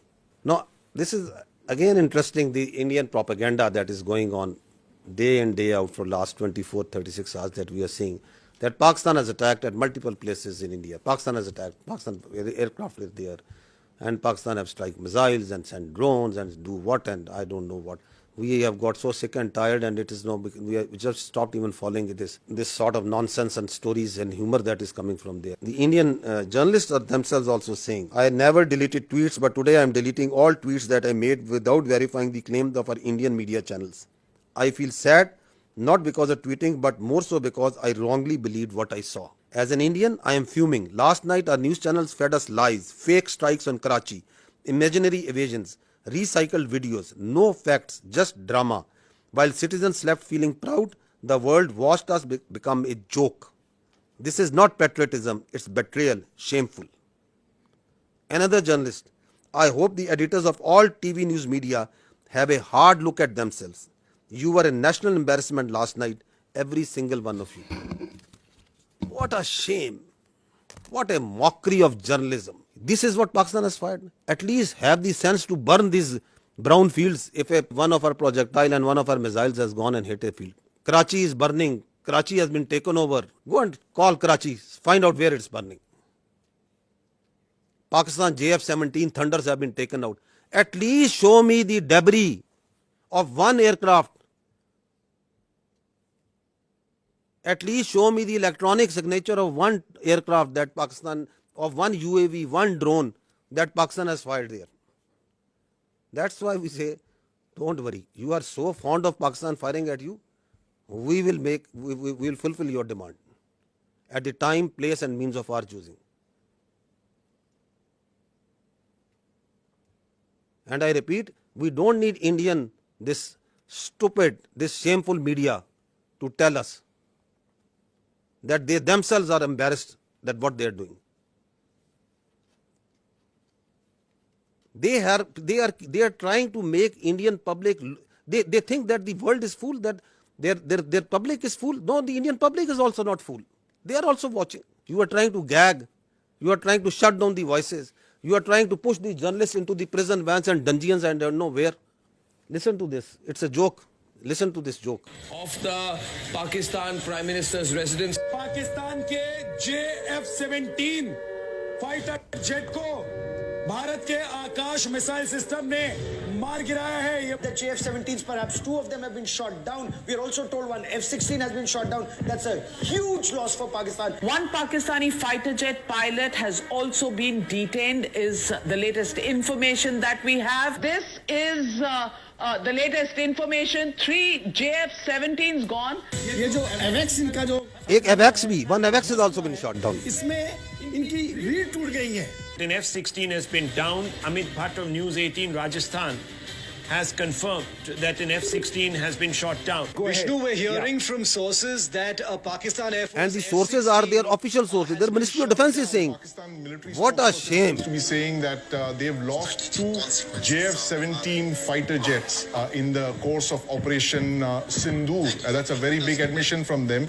There is a lot of speculation that is going on, and one speculation that is going on is whether there is a coup against the Army Chief Asim Munir. Karachi बंदरगाह पर भारी तबाही हुई है 10 से ज्यादा धमाके वहां पर देखने को The port of Karachi is in flames. अब कुछ बचा नहीं है पाकिस्तान में Nothing is left in Pakistan.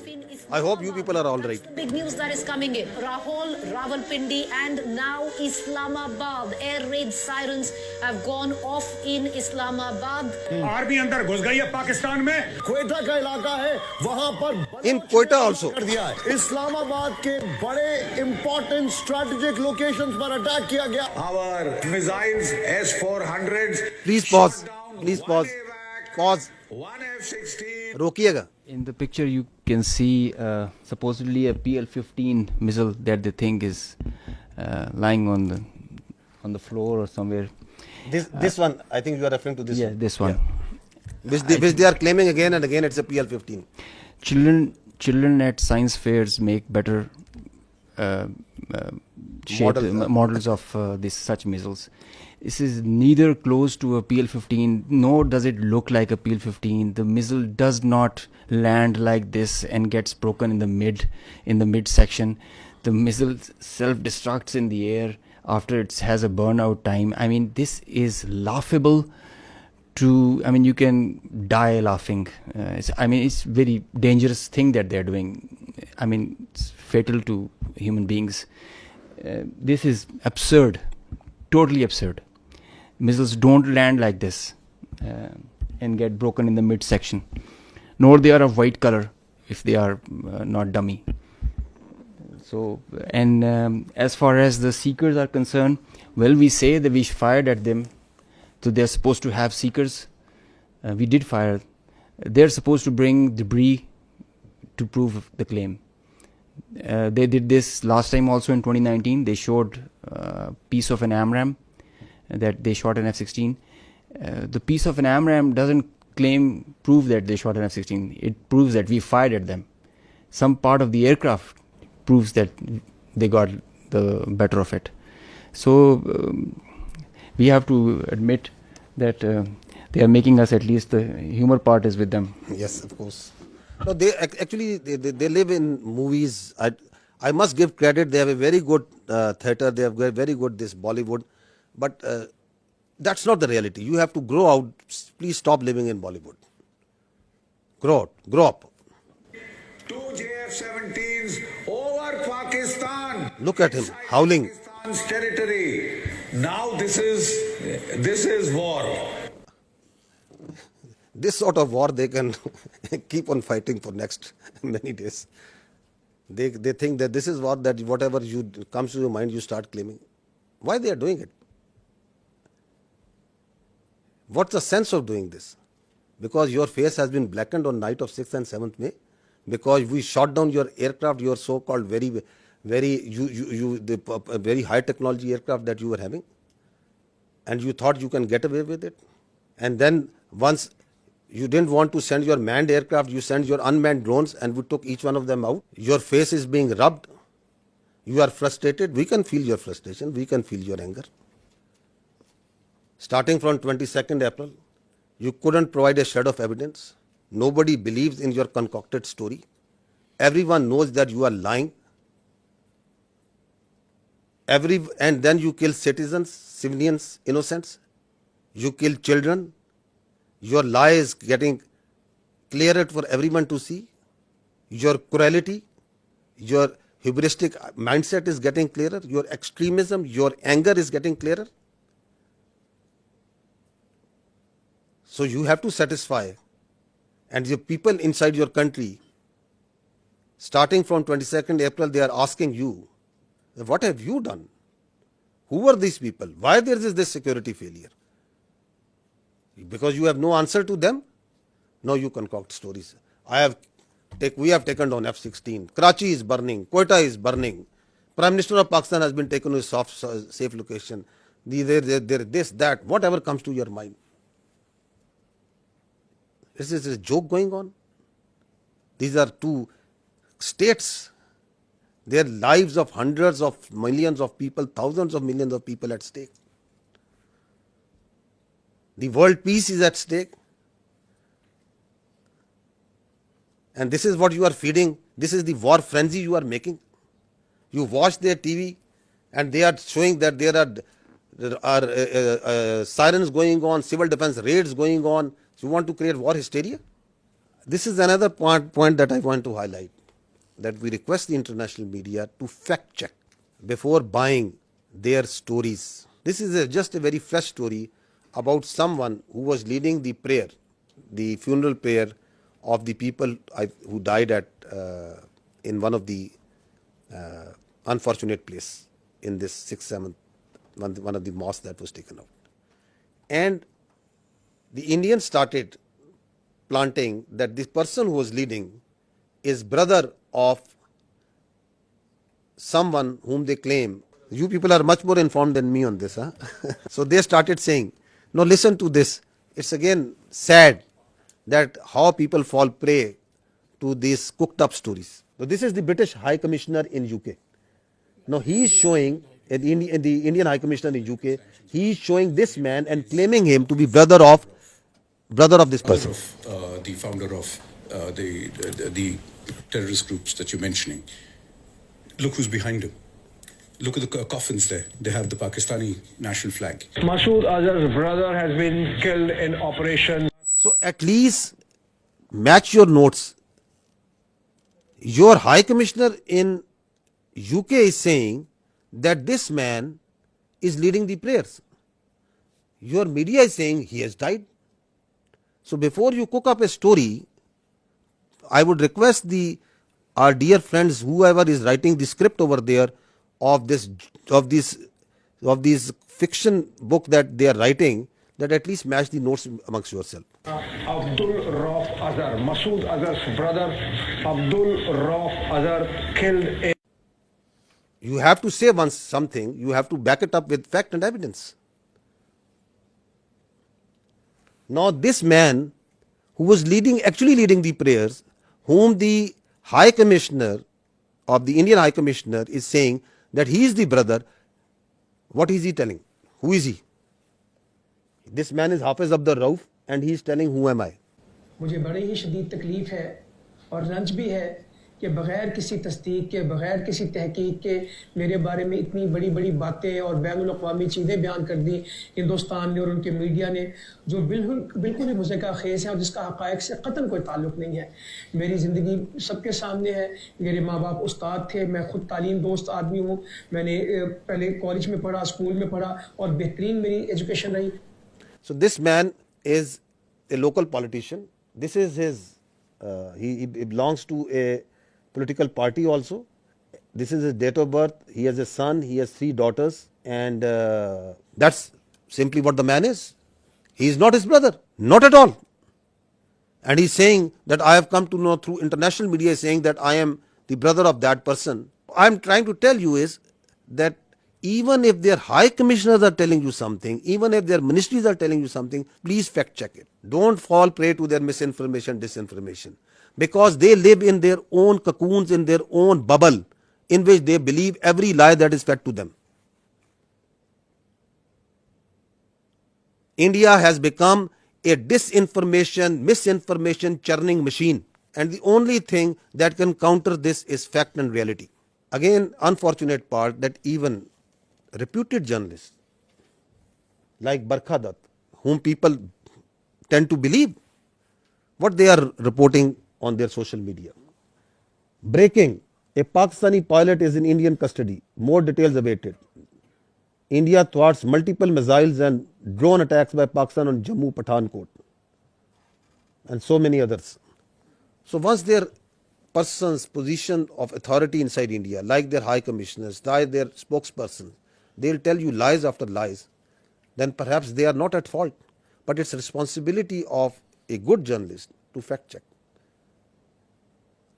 Why we are requesting you this? Because once this process, this thing, this conflict that is going on, India is going to put lot of lies, fabricate lies, keep on feeding it to you, media, international media, on hourly, on minute by minute basis. Please fact check it. So she is a responsible journalist, Barkha Dutt. But she also fell prey to this bundle of lies that is coming from them. And then people listen to her and journalists like them, and then they start believing. More such examples of lies and lies and lies. More lies. We just wanted to give you the total of the drones that we have shot down so far is 77. These are at multiple places. This collection process of these war trophies is going on. Now, I would say that what they are playing right now on their media, this is phantom defense. Again, this is what they have taken out a page from the history. That was in 2016. US journalists must be remembering that after Uri incident, they came out with a phantom strike. Their DGMO and their officers came and they started claiming that we have gone inside Pakistan and we have done this and that, and we checked and there was nothing. Absolutely nothing that has happened. And they claimed it. They still claim it. Like the way Abhinandan, the pilot we captured, they shot down 2 aircraft and they awarded him with one of their gallantry awards. Because they don't want to face the reality. So, from the following that model of phantom strike, now we see phantom defense. That Pakistan has attacked multiple places and we have defended. Great, we have done great job, okay. Show us the electronic signature. We can show you for each and every projectile that is coming, every drone that is coming inside. We can show you the debris. They send drones, we show you debris. I can lay down and fill this room, half of this room will be filled by the debris of the Indian drones. Because we don't lie. If we had casualties, we took the media, international media, to each and every place where they struck. We don't lie, we don't hide. So this is it. And if your air defense is so strong that you have taken out each and every missile and every drone, I'll ask you just one question. On night of 6th and 7th, once you shamelessly attacked holy places, the mosques, you attacked the innocent civilians. You came out with all your numbers in the air. Your whole air defense was lit up. You came at the time and place of your choosing. And after you have released weapons, only after that, once our Air Force struck back, why couldn't you take just one of our missiles? You were well prepared. That is the birth. And now once you call this phantom defense, then everything is going up and everything is being neutralized. Have some common sense, my dears, at that side before you start conjuring up stories. So far, 33 Pakistani Shaheed, 62 injured. That's the cost that we have paid. And I'll tell you, I have told you before, each and every drop of blood is in our conscience, in the conscience of these armed forces, the people and the state of Pakistan. You can't get away with it. Thank you. Auzubillahi minash shaitanir rajeem. Bismillahir Rahmanir Rahim. Ladies and gentlemen, I am the Deputy Chief Air Operations. On behalf of the Chief of the Air Staff and the whole Pakistan Air Force, I would like to avail this opportunity to first of all thank Allah, the Almighty, and dedicate this historic face-off to the Pakistani nation for their trust and faith in the armed forces. Very special thanks to the military leadership for their foresight and all-out support by the Chief of the Army Staff, and especially to the Chief of the Air Staff for his guidance, strategic vision, and the direction that he gave to the Air Force to create history like this. He really led from the front. He was involved all the way during this operation, spearheaded it, choreographed it, We call it the new art of war. This BVR fight of a couple of dozens up to 70 from their side, about 40, crossing 100, is the first ever in the history of aviation. It is going to be taught as a textbook case and a study and a reference material in the aerial combat history. I will distill some tactical details for you because they impact on the larger strategy, and run through very quickly so as to bring you all up to speed on what happened and how did it happen. This is the Indian side, this is the Pakistani side. We had some gaps in the north, center, south, and AEW just to support it. And the IF fighters started an initial build-up that was picked up from the north and the center across IB at 0010 hours. And by that time, PAF had initiated its response within 2 minutes. By 0012, our response was activated. The IF started to get their fighters get airborne in large numbers. By the time it has come to 12:30, we were pretty sure that this is going to be the day and the time to knock some sense into these guys once again. So we commenced our multi-domain operations, the pride and joy and the new concept of war that we have. This is the picture that's getting jumbled up. We have huge number of IF fighters that are stacked up in azimuth and in vertical all across, and the PF DCA response is in position. The complete package, when it gets into shape, it is on 4 axes, and we perceive that they will have 4 incisions just to embroil. Up to 60 aircraft, including 14 Rafales, were electronically ID'd by all through our electromagnetic operational environment. We call it the EMO.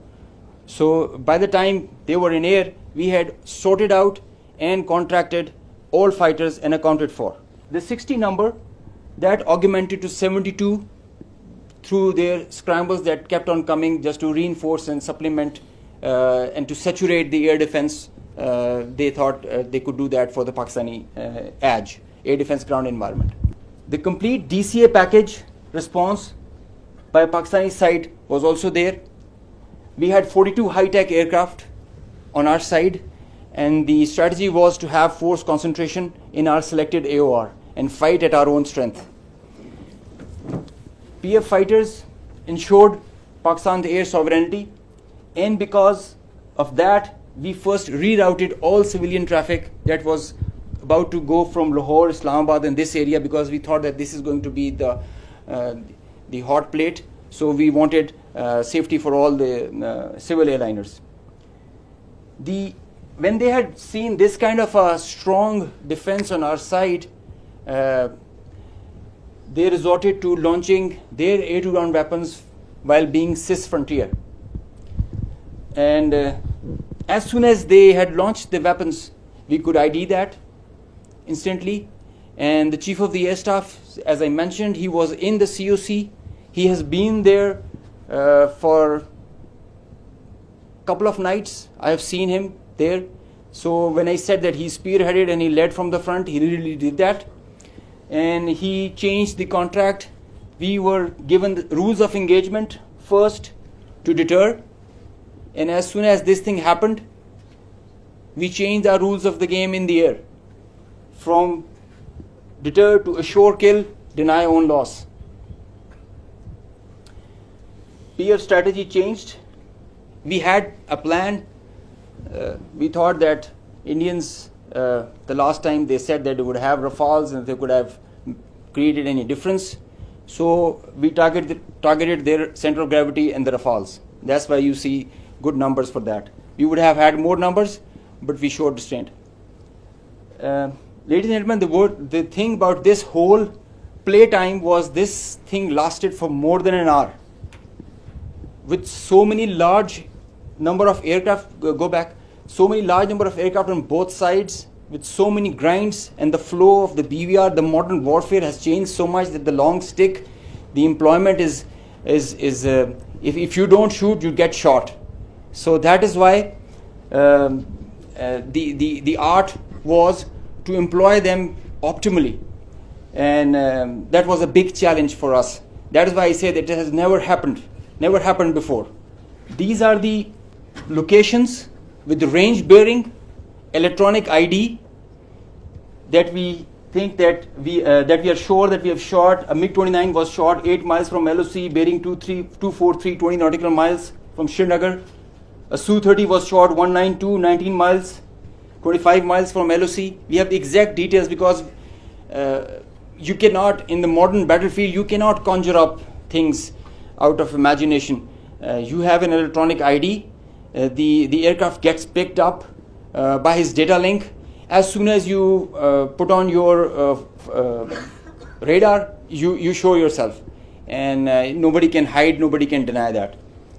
A Rafale was shot 54 miles from LOC in Srinagar. So you can have all these details. We have exact range bearings because and when you employ your weapon, you know exactly when the missile is getting active, when it is getting and the blip is disappearing, which is verified as you get down for the debrief. So none of the claims have any fat in them. So they are pretty clear, pretty concise, pretty accurate. And I have a audio from a Rafale formation that I will share. The call sign is Godzilla. As soon as those animals are extinct, so this one also got extinct. Please play.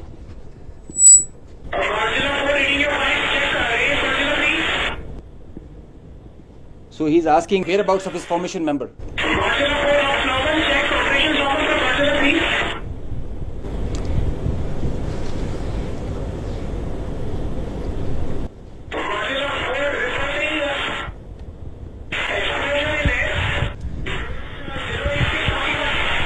So the formation knows, his leader knows that his number, one of his flight member is not there.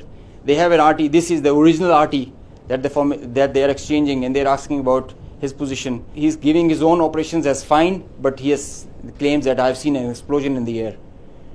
And I will share this detail. It's a long RT that we have. If we can hear one RT of one formation member, we can hear all of them in panic and in distress. So the idea was to just to prize you guys and to share with you how complicated this was, how if this example can be taken not to do when you know that the adversary has the long stick. But I must say that it is not the equipment that matters all the time.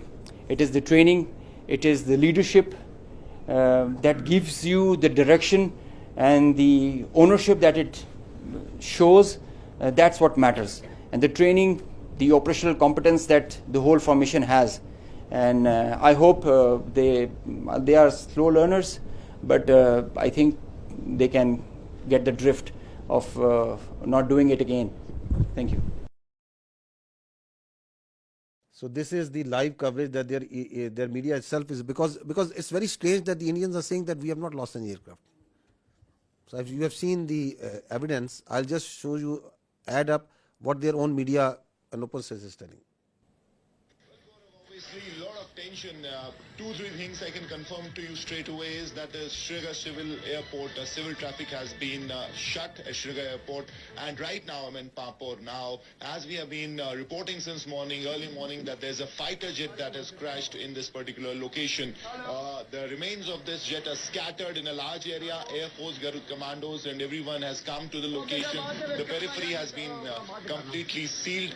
But just to give you an idea of where it has happened, I'll ask Tariq. This is the tree. In fact, the chinar tree has taken the brunt of this particular crash, because otherwise it's a civilian built-up area and there could have been casualties. Right now, we won't speculate whose plane is this. Obviously, defense officials will come up with clarity on the same. But we've been told that at least 3 such incidents have happened across Jammu and Kashmir at 3 locations, and all 3 locations being secured by the Air Force and. So 3. At that time, they are saying that we know that in Jammu and Kashmir, and the kills were 5. So this all were not in Jammu and Kashmir. So this is a picture of one of the location where the aircraft went down. On the right side, you are seeing that of the 12th April, and this is the next day after the engagement. So you can see the crash site clearly. So it was at a school. So this is again one person reporting from one of the sites. Another. इस वक्त India के ज़ेर इंतज़ाम कश्मीर के पुलवामा जिले में हैं और ये वियन उसी पुलवामा जिले के पांपोर कस्बे का एक इलाका है। यहाँ पर रात के दौरान मकामी लोगों ने एक धमाके की आवाज सुनी, जिससे वो बाहर आए और उन्होंने देखा कि कुछ चीज जल रही है। उस मलबे से ये वाज़ेह नहीं हो पा रहा है कि वो कोई तैयारा है, कोई ड्रोन है या कोई ऐसा यूएवी है, लेकिन लोगों का कहना है कि उन्हें यकीन है कि वो एक जेट तैयारा है जो गिरकर तबाह हो गया है, लेकिन वो अनआइडेंटिफाइड जेट बॉम्बर है जिसके बारे में ये पता लगाना बहुत मुश्किल है, क्योंकि अथॉरिटीज ने अभी तक इस बारे में कोई तस्दीक नहीं की है। ये वाकया एक ऐसे वक्त हुआ है जब आज अथॉरिटीज ने कहा था कि वॉर ड्रिल्स का एहतमाम पूरे इंडिया के साथ साथ कश्मीर में भी किया जाएगा, लेकिन रात के दौरान ही एलओसी पर जहां शेलिंग की वारदातें हुई, वहीं ये धमाका भी यहां हुआ और ऐसा ही एक धमाका जम्मू के रामबन इलाके में भी हुआ है। इत्तलात आ रही है कि वहां पे गोलाबारी जारी है और पूंछ सेक्टर में शहरी आबादी में कई मकानात को नुकसान भी पहुंचा है। I think yet to even acknowledge what they lost in 2019. So we are not much worried that they are not acknowledging. But the international media, the media must know the truth. Now this is one of the crash site of one debris of one crash site. You can see that very clearly. These are aircraft. This is yet another debris of another place. Next. So this is, you can see the tail number of one of the Rafale. You can see it clearly that is lying. Though that tail, which was at one time was on an aircraft, is now on ground, detached. This is again, this engine was one part of one Rafale at one time, now it is on ground burning. The Indians may say that we have not lost everything, but fortunately I think for the world we are living in 21st century, it is not 18th century. Everything leaves a mark. So this is again, you can see again from the Rafale, and that is lying on ground. Indian soldiers killed. The information minister said about 40 to 50 earlier this week. The defense minister has told us about 25. What is the latest official figure from the army? So we don't have any confirmed figure from on the casualties, because we can give you confirmed that Alhamdulillah there has been not till now a single combat casualty of any soldier on the Pakistani side. There are injuries, but not any shahadat on our side. We understand from the observation that we are having of the posts and the military installations that are being targeted, that severe damage has occurred to them. I have shown you some visuals also of that. But we don't have any confirmation on any figure. All these numbers that you are listening, they emerge in the media because of the local environment that is on the Kashmir side, line of control, and this side and that side. So we also hear those because people talk, there are journalists, there are local people reporting. But unlike the Indians, we are always very careful with our facts. So I will not give you anything which I don't have factual substantiation. That so many drones we have shot down. If I say 77, that means 77 drones have been shot down. If we say 5 aircraft have been shot down, that means 5 aircraft have been shot down. We substantiate everything with facts. So we also hear this chatter of numbers. So the chatter is there. It's always there because the people talk. There are dead bodies. There are funerals. There are ambulances moving. There is everything that's going on. But I don't work on assumptions and on chatter. We'll give you the facts when we have the facts. You said that 77 drones were shot down. Some of them. I'm sorry to say, I'm saying neutralized because some have been soft killed, some have been hard killed. We in military use this word shot very conveniently. No, I'm sorry. It is 77 have been neutralized. Yes, neutralized, and you said some of them in Rawalpindi, right? Yeah. So how come they entered Pakistani territory so deeply before they were neutralized? I am happy that I have an expert on my right side.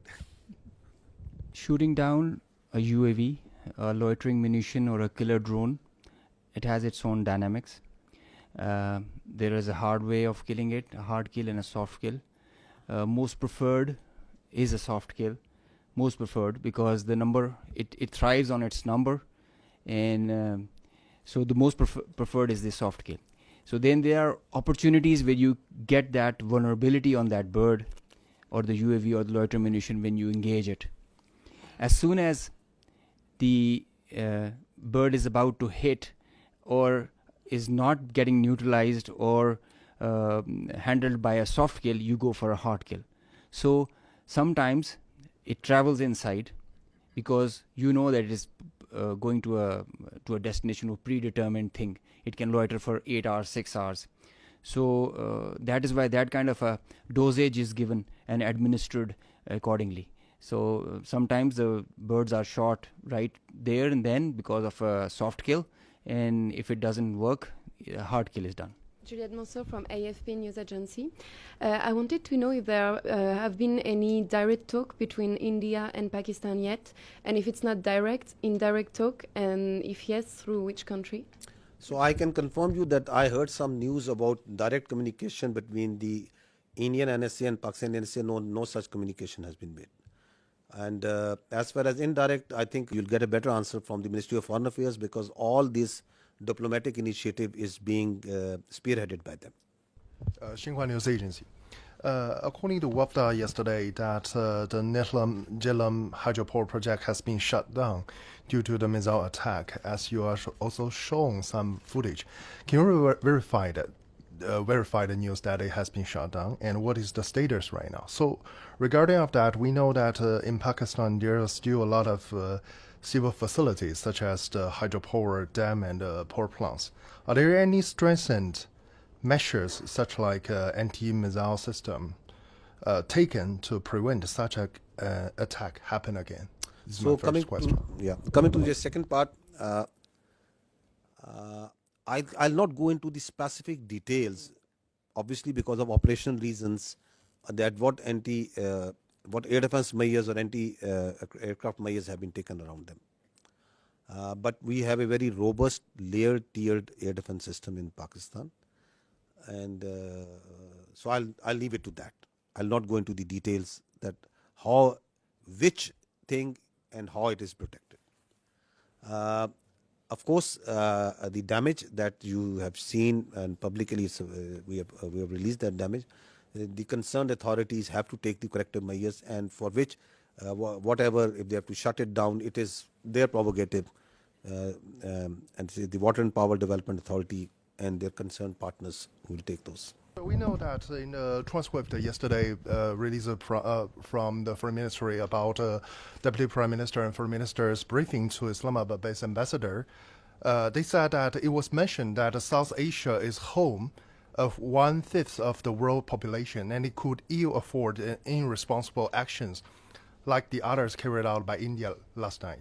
We think the countries, the friendly countries in the neighborhood can do to help in this situation. To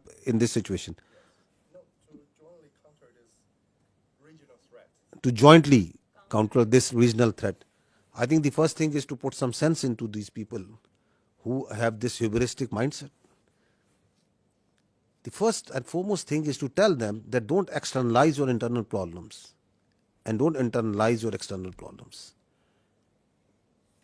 Have some sense and don't try to act like a regional hegemon. You are not. And respect the sovereignty and territorial integrity of the other states. Live like a responsible state. Stop spreading lies. Stop putting fake news out. And live like neighbors you need to live. So I think the first thing is to put some sense. And if that sense can't be put, then sense have to be put in some other way. Because this cannot go on. This cannot be allowed. That you think that you have a false sense of self-entitlement. God knows from where it comes. So this has to be told in the language that they can understand. Hopefully that language is the easier one and it doesn't get that harsh. Yesterday, Indian Defense Minister said that quotation operation is not over after the drone attacks. What is your intelligence? I mean, are you expecting such kind of attacks as like a 6 and 7 May in near future? And what is the Indian army positions about the line of controls? Are they putting the more defense or more forces over there to, let's say, to prepare a war or something? What is your intelligence about this? We are prepared for any eventuality, whatever they may do. It's their choice. I told you before, whatever they may do, we are prepared for any eventuality. They want to continue it, fine. But what they have started, I'll tell you, we'll finish it. Sikandar Karmani from Channel 4 News in the UK. You talked extensively about the Pahalgam attack. I know Pakistan has called for an independent inquiry. Whilst that has not started, I wonder if the intelligence services in Pakistan have, of their own accord, begun any kind of investigation into whether indeed there were any links between, for example, Lashkar-e-Taiba and the incident in Pahalgam. Secondly, on the bigger picture, it seems from what you've been saying that Pakistan is planning a sizable response to India's actions rather than heading towards de-escalation. Can I confirm that assessment is fair? So first thing is that Pakistan has got nothing to do with Pahalgam incident. The state of Pakistan has got nothing to do with the Pahalgam incident. Has any investigation been carried out to ascertain that? So once I say, I think I say based on facts and evidence. With such a surety, I am telling you that the state of Pakistan, naturally, I'll not say on the top of my head. It's because I know for a fact, based on the evidence, based on what we understand, based on what we have seen, that Pakistan has got nothing to do with Pahalgam incident. And that's why we say that if you think you have, then bring it forward and put it to some independent neutral commission. Because what we see, the way we have seen everything, we have got nothing to do with it. How have we come to that conclusion? Have we talked with this A, B, C, D, E, F? That's not something that needs to be shared right now. If we have that evidence, we will share it to that independent neutral commission. That how we have come to this conclusion. I know for a fact that Pakistan as a state abhors terrorism. We don't support any terrorist entity. We condemn terrorists and terrorism in all forms and manifestation in all over the world. Everywhere.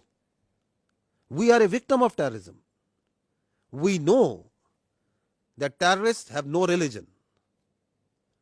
They have no state. They are those inhuman people who think that they can impose their own view, their extremist perverted ideology on others by force.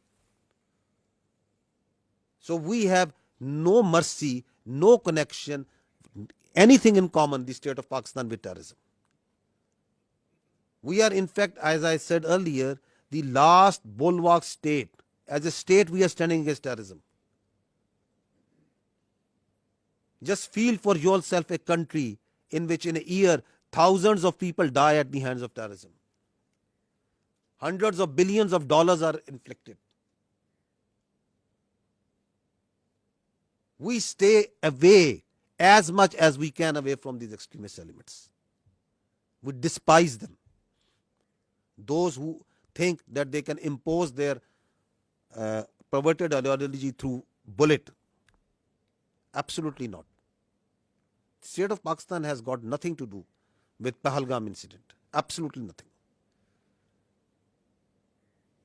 So what was the other question? The second part of the question was just saying that it seems from your tone and your words that Pakistan is planning a sizable response to India's aggression rather than heading towards de-escalation. Is that assessment correct? Who is escalating over here, my friend? Who has been escalating? Who is doing provocation after provocation and provocation?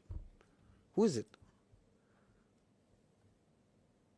They want to set a new norm that it's their convenience. Whenever they will feel, they will go cross border, they will go cross international.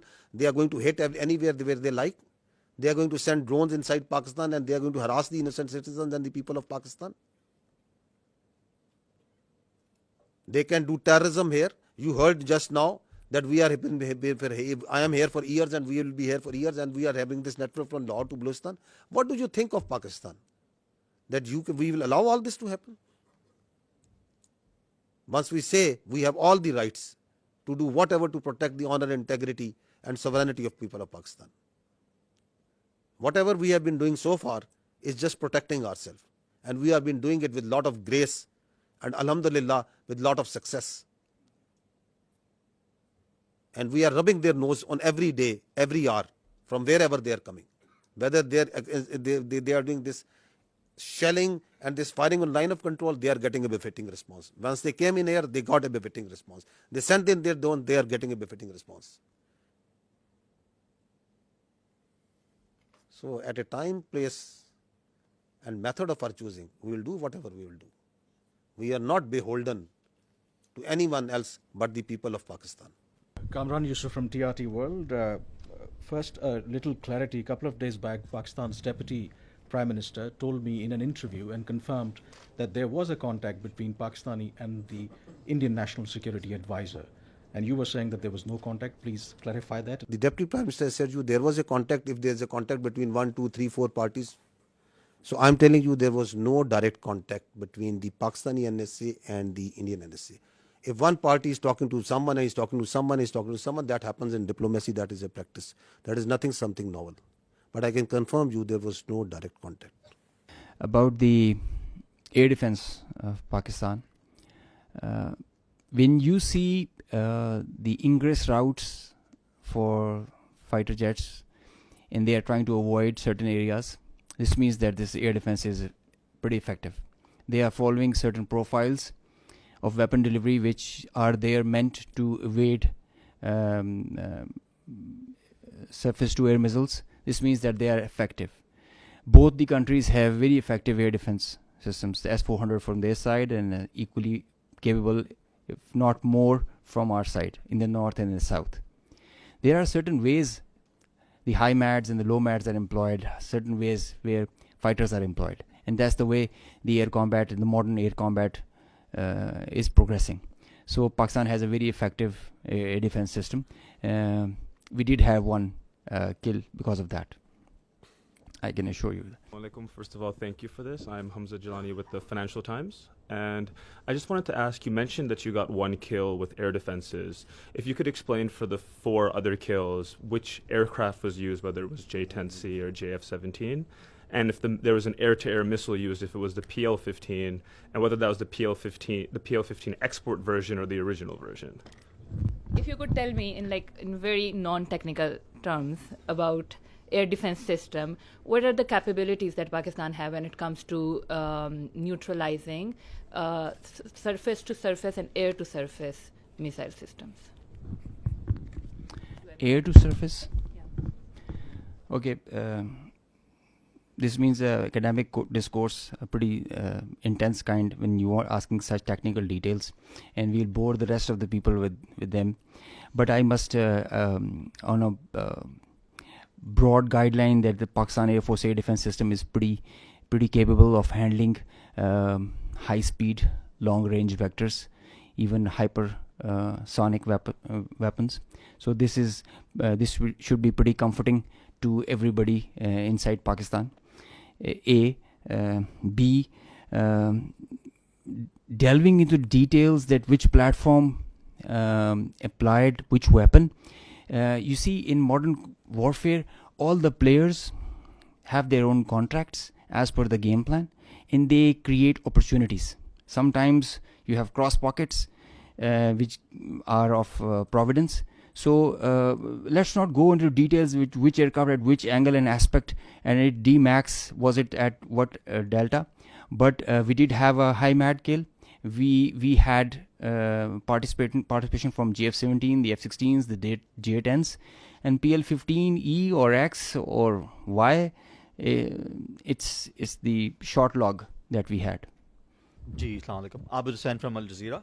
My question to DG ISPR Saab. Sir, my question is that obviously you have denied very robustly that we did not send any drones or any missiles to India.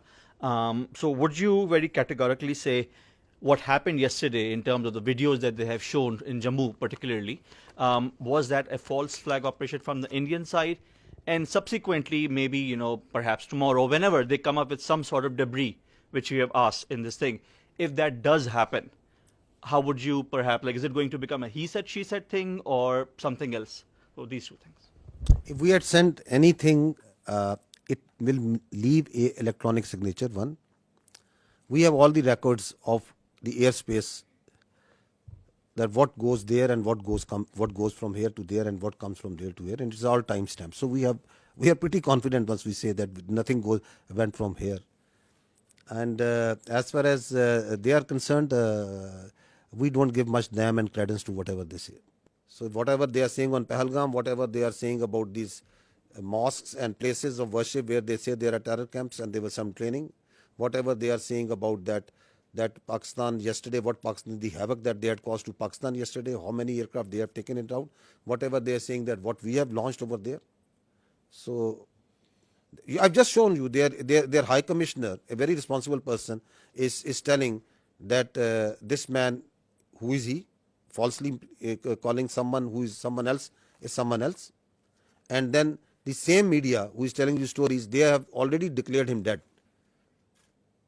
So who to believe over there? What to believe?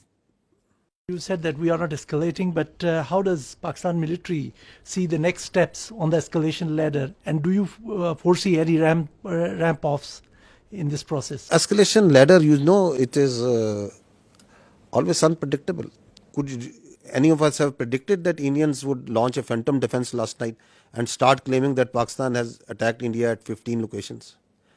Or you could have predicted about 2 days ago that after 2 days India would say that they have taken out the Karachi port and it's burning. With such a belligerent who can come out with any story, who has no morality, could you predict that they could go and they will try to knock out the one of the holiest places of Sikhs who are part of the majority of whom live in India and they are their citizens, Nankana Sahib, that they would plan such a thing? Could you predict that they will themselves target their own citizens and their own places and do in Amritsar with missiles? Can you predict that? You are asking me to predict that how I am going to behave? You want all the rationality and all the logic and all the cold responses from Pakistan, and you think that they have all the room to play and whatever they want like to do? Nobody can predict. Sarah Hassan from Voice of America. There's a fear among the public. Schools are closed, airports are partially operational, and as we also said that we will respond at our time. So do we think that we are still in the state of war? What do you think? What is this? Till the time the territorial integrity, sovereignty and honor of Pakistan requires that. If Pakistan's airspace, Pakistan's land, Pakistan's ADIZ and territorial waters, there's no compromise. There's no compromise. Pakistan's people, when they are threatened, their loss of life, loss of material, it cannot go unnoticed, cannot go like that. We owe it to our nation. And the pride and the trust the Pakistani nation has on our armed forces, we have always upheld it at all cost. At all cost. We did try to tell them with our tactical brilliance in Pulwama. Now we showed them our operational prowess and strategic guile and guide, and I think they should take heed. This is the best we can